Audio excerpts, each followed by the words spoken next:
I have been cheating on my wife for 4 years. I don't feel guilty, I don't regret it, and I am not going to stop. Here is the brutal truth about why. I know the rules of the internet. I know the rules of society. The moment you step outside the boundaries of a monogamous marriage, you are the villain.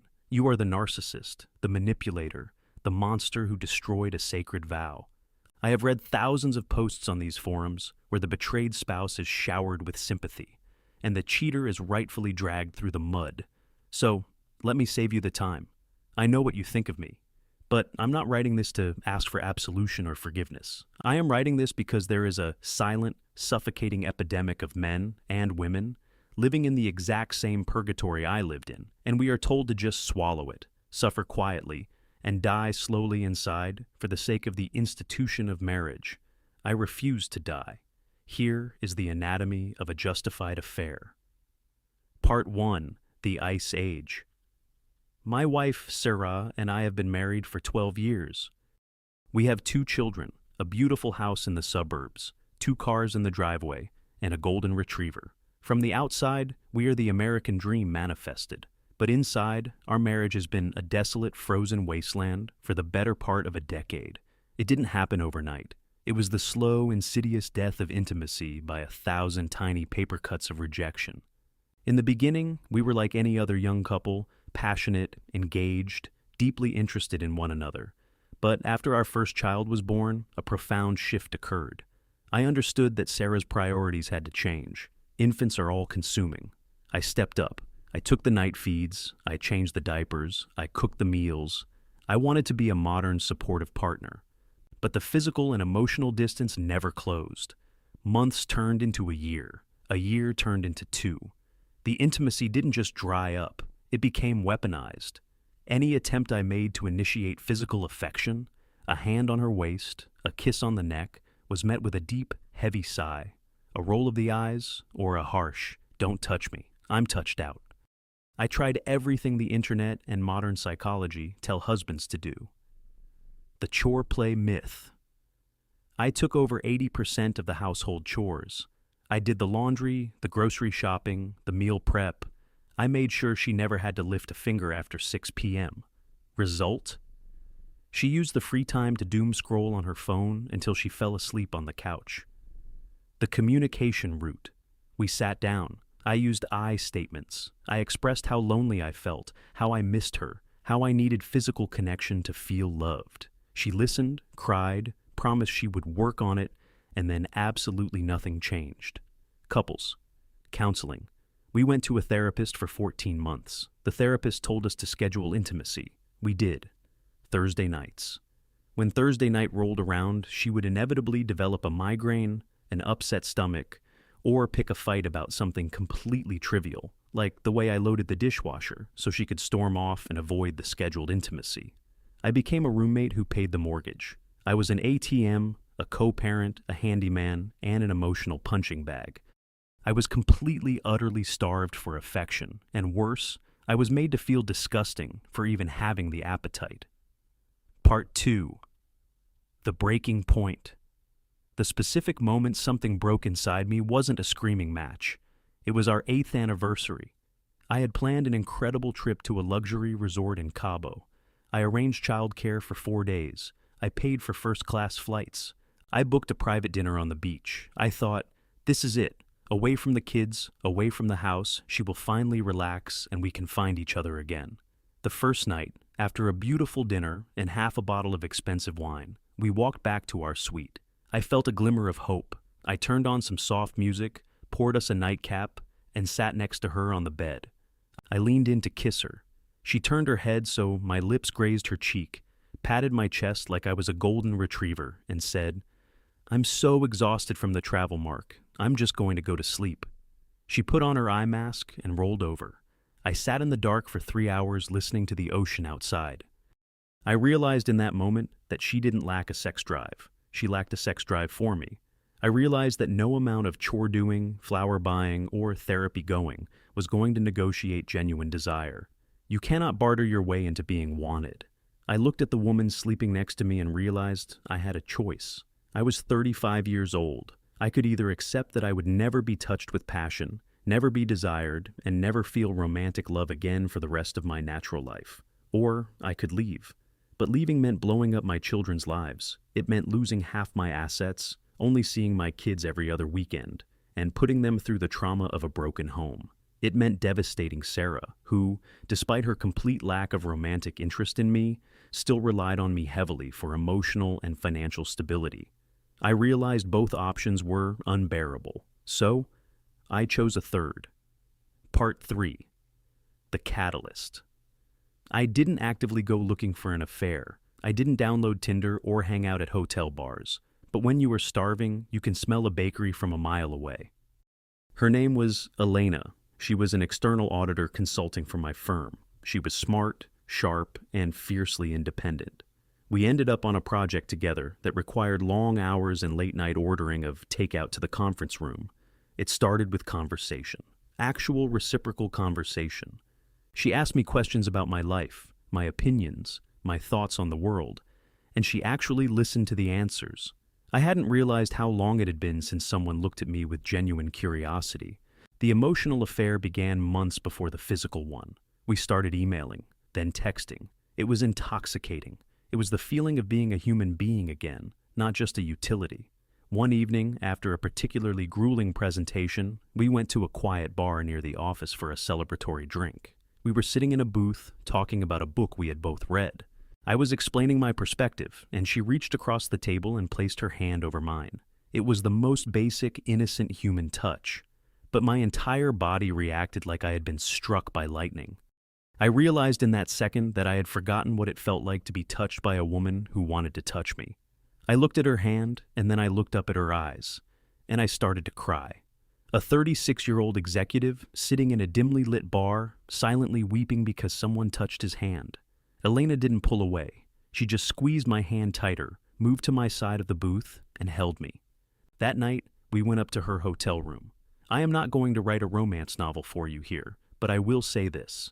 The physical intimacy wasn't just about sex. It was an exorcism.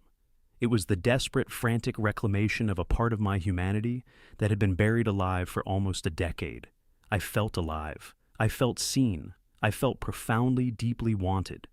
When I woke up the next morning, I didn't feel a shred of guilt. I felt a profound sense of peace. I drove home, made breakfast for my kids, kissed my wife on the forehead, and for the first time in years, I didn't feel a simmering, toxic resentment toward her. Part 4. The Architecture of Deceit. That was 4 years ago. Elena and I have been together ever since. I know what the skeptics will say. If it's so great, why not just leave your wife and be with Elena? Because Elena is married too. She is in a remarkably similar situation. A dead bedroom marriage with a man she loves platonically, but who hasn't touched her in years. We both have young children. We both have intertwined finances and social circles. We built a perfectly compartmentalized architecture of deceit. We see each other twice a week. Sometimes it's a quick lunch in a rented day-use hotel room. Sometimes it's a carefully coordinated business trip where we manage to overlap in a neutral city for a night. We have burner phones. We use encrypted messaging apps. We are meticulous. And here is the most controversial truth of all. My affair saved my marriage. Before Elena, the resentment I held toward my wife was toxic. It bled into everything. It made me short-tempered with the kids. It made me passive-aggressive at home. And it made the atmosphere in our house thick with unspoken hostility. Once my fundamental human needs for intimacy, affection, and validation were being met outside the home, the pressure completely vanished.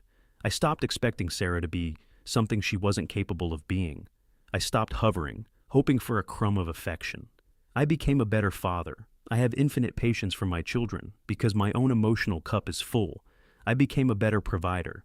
And ironically, I became a better husband to Sarah. Because I no longer resent her for rejecting me, I can appreciate her for the things she is good at. She is a wonderful mother. She is a great logistical partner for running a household. We operate like an incredibly efficient, friendly business partnership. She gets the stability, the financial security, the intact family image, and the platonic companionship she clearly prefers. I get to keep my relationship with my children intact, and I get my emotional and physical needs met by Elena. Part 5. The morality of monogamy society operates on this rigid binary view of morality. Monogamy is good. Infidelity is evil. There is no nuance, no gray area, no consideration of context. We expect one single human being to be our financial partner, our co-parent, our domestic roommate, our best friend, our therapist, and our passionate lover for 50 consecutive years. When you look at it objectively, it is a profoundly absurd expectation.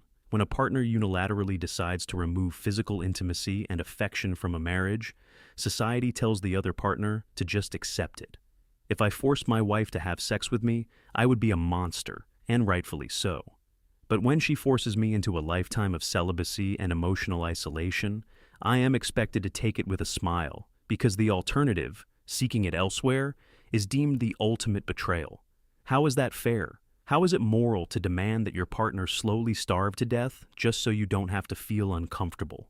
I refuse to accept the premise that I am the bad guy. I tried to fix it. I tried to communicate. I tried to compromise. I exhausted every single avenue available to a married man. Short of a divorce that would traumatize my children and ruin us financially, I am not rubbing this in my wife's face. I am not humiliating her publicly. I am fiercely protective of our secret, because the whole point is to preserve the peace. Part 6. The future. Do I worry about getting caught? Of course. It's a low-level hum of anxiety that never truly goes away. But I manage it. The fear of getting caught is vastly outweighed by the terror of returning to that dark, lonely existence I lived in for years. I love Elena. Not in the way I loved my wife when we were 25, but in a deep, complicated, fiercely loyal way. We are trauma-bonded by our respective marital loneliness. We are lifelines for each other. And I love my wife, not romantically, not passionately. But I love her as the mother of my children and the architect of the life we built together. I am writing this because I know I am not alone. I know there are thousands of men sitting in the dark right now, wondering why their wives treat them like an irritating appliance, wondering if they are repulsive, wondering if this is all there is to life. I am here to tell you that you are not crazy, you are not broken, and if you make the difficult, highly criticized choice to step outside your marriage to find a reason to keep breathing, I will not judge you. I am living a lie. But it is a peaceful, functional, and deeply necessary lie. And until the day I die, or the day the house of cards comes crashing down, I will continue to choose this lie over the excruciating truth of a dead marriage.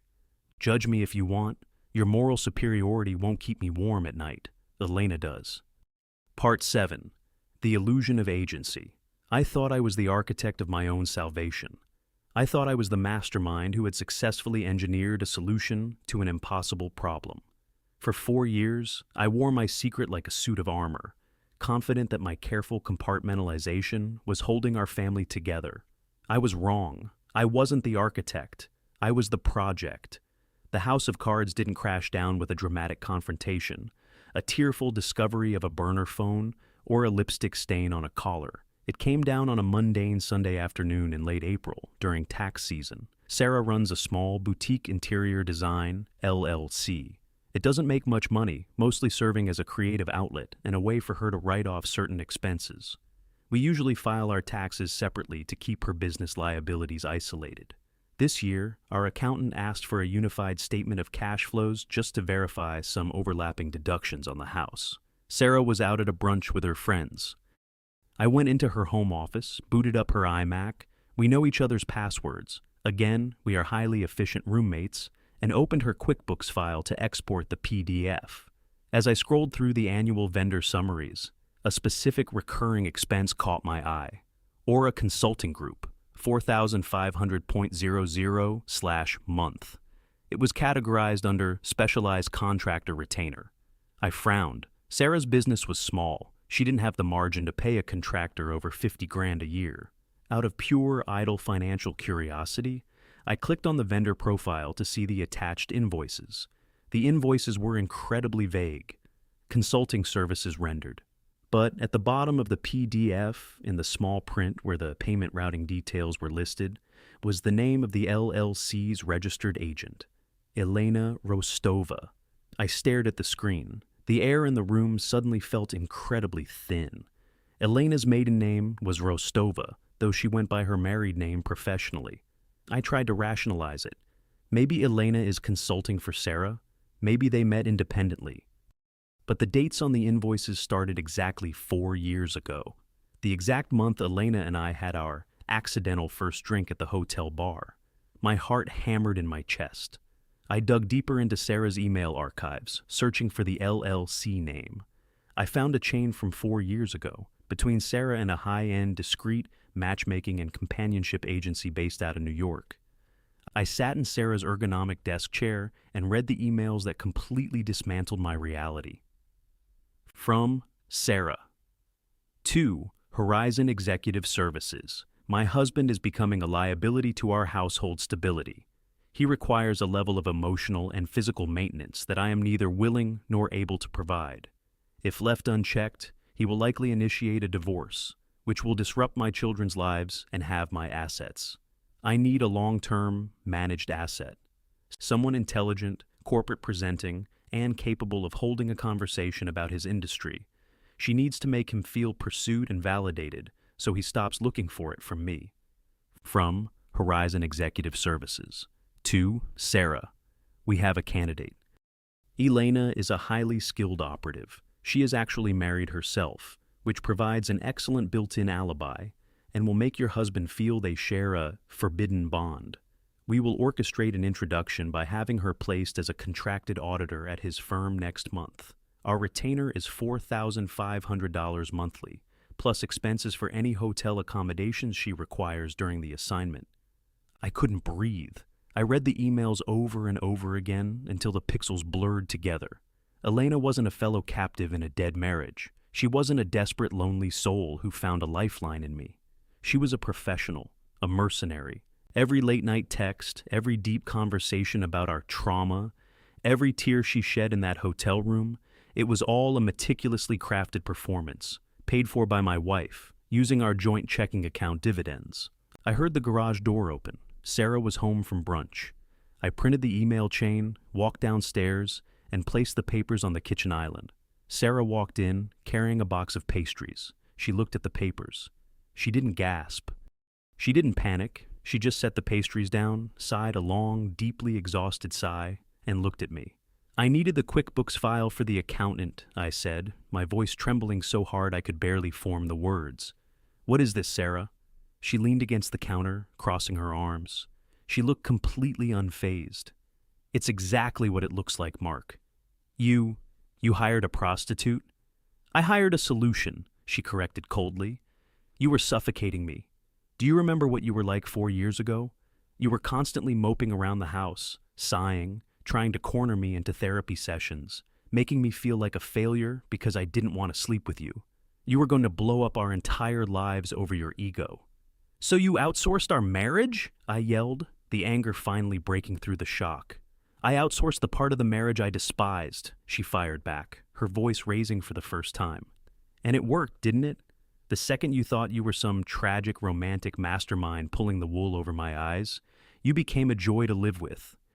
You were patient with the kids. You stopped harassing me. We had peace in this house. You got exactly what you wanted, Mark. You got your ego stroked, you got your physical needs met, and you got to feel like the smartest guy in the room. I felt physically sick. She told me she loved me. She told me about her life. Sarah let out a short, humorless laugh. She's very good at her job.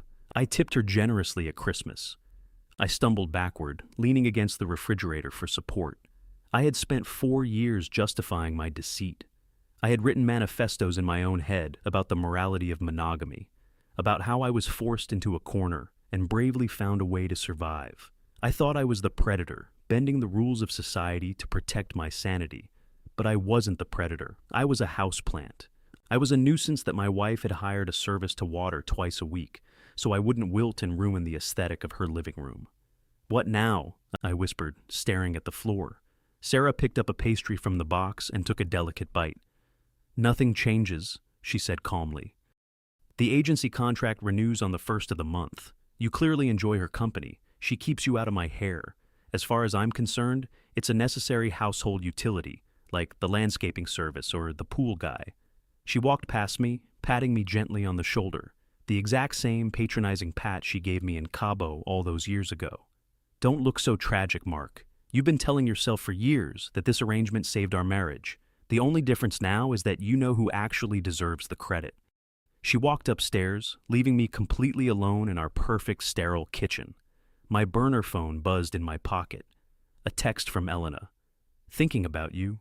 Can't wait for Tuesday. I didn't answer. I just stood there, realizing that the cage I had spent 4 years congratulating myself for escaping was actually just a terrarium my wife had built to keep me quiet. And the most pathetic part of all, I am still going to go on Tuesday.